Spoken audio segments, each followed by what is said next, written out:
सही बच्चों को नमस्कार। हम बात कर रहे हैं class 12th mathematics R D Sharma की, जिसके chapter 27 straight line in space की बात हो रही है, 3D की बात हो रही है, जिसके एक्सरसाइज 27.1 के क्वेश्चंस की बात हो रही है। तो देखते हैं उसका नेक्स्ट क्वेश्चन।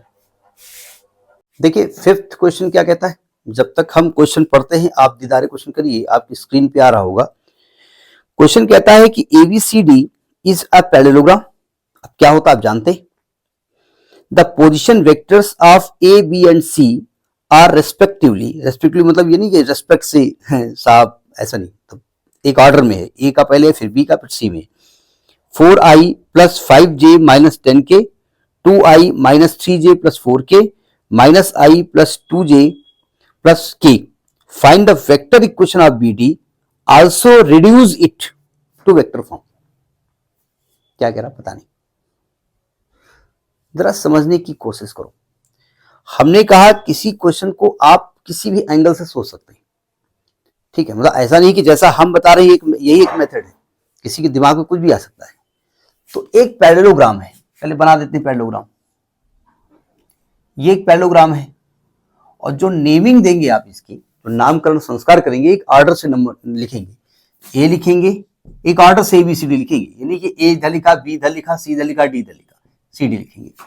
हम ए का पोजीशन वेक्टर स्मॉल a मानते हैं, बी का स्मॉल b मानते हैं, सी का स्मॉल c मानते हैं और डी का स्मॉल d मान लेते हैं, ठीक।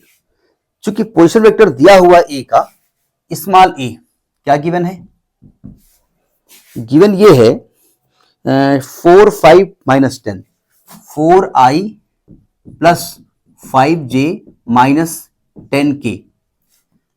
b का जो दिया है, b का पोजीशन वेक्टर दिया हुआ है आपका 2 माइनस 3 4, 2 माइनस 3 प्लस का 4।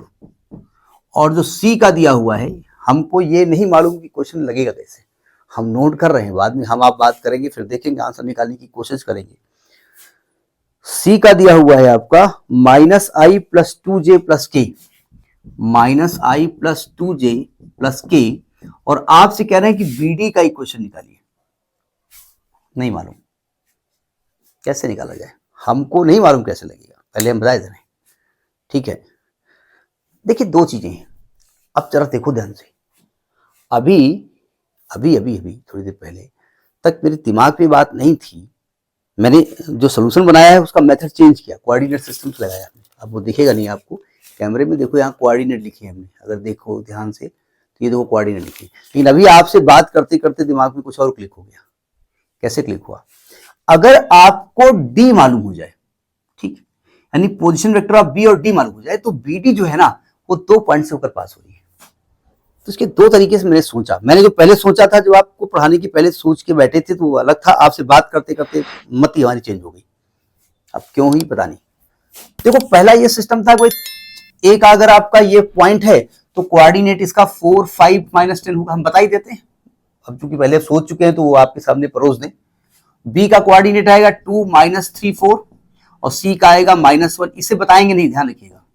तो अगर ABC के कोऑर्डिनेट मालूम है तो क्या D के कोऑर्डिनेट निकालेंगे, निकल आएगा। क्योंकि AC का मिड पॉइंट और BD का मिड पॉइंट सेम हो जाएगा, तो AC का मिड पॉइंट निकालेंगे और BD का मिड पॉइंट निकालेंगे, दोनों कोऑर्डिनेट को सेम कर देंगे तो D का कोऑर्डिनेट निकल आएगा। D का जब कोऑर्डिनेट निकल आएगा तो D का पोजीशन वेक्टर निकल आएगा। और BD 2 पॉइंट से होकर पास हो रहा है, तो 2 पॉइंट से पास होने वाले वेक्टर इक्वेशन ऑफ लाइन का इक्वेशन निकालेंगे। लेकिन हम ये अप्लाई करने नहीं जा रहे, नहीं, हमने जो सोचा था वही पूछा था। देखो अब आप जानते हैं as ABCD is a parallelogram, अब अभी अभी दिमाग में आया, तो इसका मतलब मैं कह सकता हूं कि AB vector is equal to DC vector, कह सकता हूं ना, ये दोनों वेक्टर बराबर होंगे ना भाई, लेंथ में भी बराबर है और वेक्टर में बराबर है, कह सकता हूं। और AB वेक्टर कैसे लिखा जाएगा, position vector of B minus PV of A is equal to ये क्या आएगा, PV of C minus PV of D, ये आप जानते हैं। PV ऑफ B को स्मॉल b लिखा है, इसको स्मॉल a लिखा है, इसको स्मॉल c लिखा है, इसको स्मॉल d लिखा है।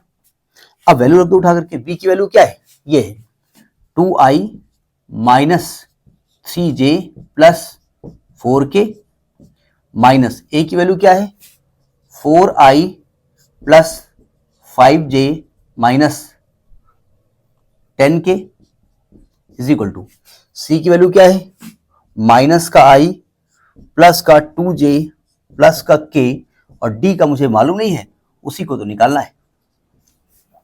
कोऑर्डिनेट सिस्टम से जो अभी हमने बताया वो भी आप अप्लाई कर सकते हैं, वो डिपेंड करता है आप उसमें क्या सोच सकते हैं। अब देखो ब्रैकेट खोलते हैं, डायरेक्ट कर दूं, 2i माइनस 4i, तो माइनस का 2i आएगा, माइनस का 3j माइनस का 5j माइनस का 8j आएगा, प्लस का 4k माइनस माइनस प्लस का 10k प्लस का 14k आएगा, is equal to minus i plus 2j plus k और माइनस d। चूंकि d निकालना है तो देखो ध्यान से, इस माइनस वाले d को इधर ले आओ, प्लस हो जाएगा, और इस पूरी चीज को उधर ट्रांसफर कर दो। ठीक है, करिए इसको तो अब नहीं कर सकता मैं, जरूरत पड़ेगी इसकी, तो इसको निकालेंगे, d को इधर ले आओ तो d इधर आएगा, तो इधर आएगा माइनस i, देखो माइनस i और माइनस का 2i उधर जाएगा, लिख दो अच्छा पहले, माइनस i प्लस का 2j प्लस का k, माइनस 2i जाएगा तो प्लस का 2i प्लस का 8j माइनस का 14k, तो d की वैल्यू क्या होगी, माइनस i प्लस 2i यानी कि i plus 8j plus 2j plus 10j और माइनस का 13k, ये d निकल आया। अब देखो आपको b का पोजीशन वेक्टर मालूम हो गया और d का मालूम हो गया, और इक्वेशन ऑफ bd निकालना है,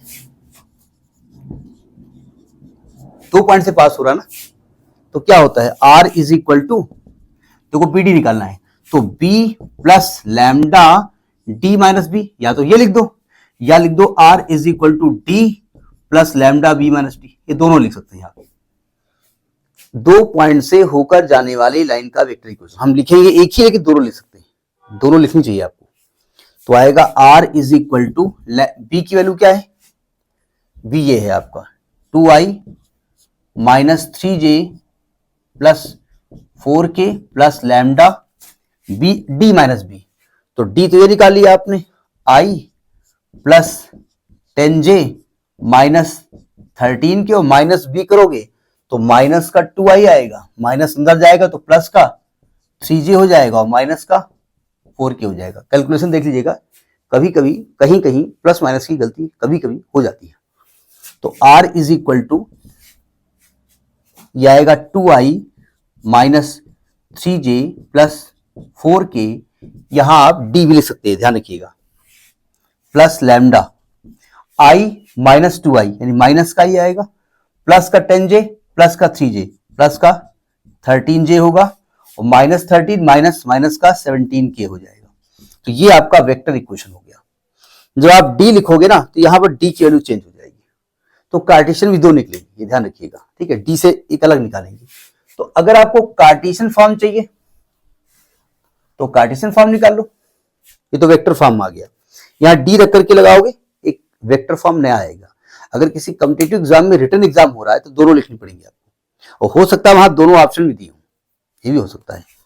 तो इन कार्टेशियन फॉर्म जो लिखेंगे तो r को क्या लिखेंगे, ix plus jy plus kz is equal to 2i minus 3j plus 4k plus lambda times of minus i plus 13j minus 17k। अब वही तरीका, लैम्डा वाला टर्म यहां छोड़ दो और रेस्ट को उधर ट्रांसफर कर दो, तो आएगा x minus 2i plus y plus 3 j plus z minus 4 k is equal to lambda minus i plus 13j minus 17k। वही तरीका, दोनों तरफ i j k की कोफिशिएंट को इक्वेट कर दो, d वाला भी लिखिएगा, कार्टेशियन 2 निकलेंगे, ध्यान रखिएगा। ठीक है, हम एक ही करके बताए दे रहे हैं आपको, लेकिन एग्जामिनेशन में या कॉम्पिटिटिव एग्जाम में दोनों ऑप्शन हो सकते हैं, एक ऑप्शन हो सकता है, दोनों हो सकते हैं, और दोनों होंगे दोनों लिखने पड़ेंगे आपको। अब जब इक्वेट करोगे तो यहाँ i के साथ क्या आ रहा है x माइनस 2, यहाँ क्या आ रहा है माइनस लैम्डा, यानी कि x माइनस 2 अपान माइनस 1 बराबर लैम्डा। j के साथ यहाँ क्या आ रहा है y प्लस 3, यहाँ क्या आ रहा है 13 लैम्डा, यानी कि y माइनस y प्लस 3 अपान 13 बराबर लैम्डा। के के साथ क्या आ रहा है, z माइनस 4, यहाँ क्या आ रहा है माइनस का 17 लैम्डा, यानी कि z माइनस 4 अपान माइनस 17 बराबर लैम्डा। तो चूंकि ये वैल्यू भी लैम्डा की इक्वल है, ये भी लैम्डा की इक्वल है, ये भी लैम्डा की इक्वल है, तो क्या मैं कह सकता हूं कि तीनों इक्वल है? आप कहेंगे यस, कह दो।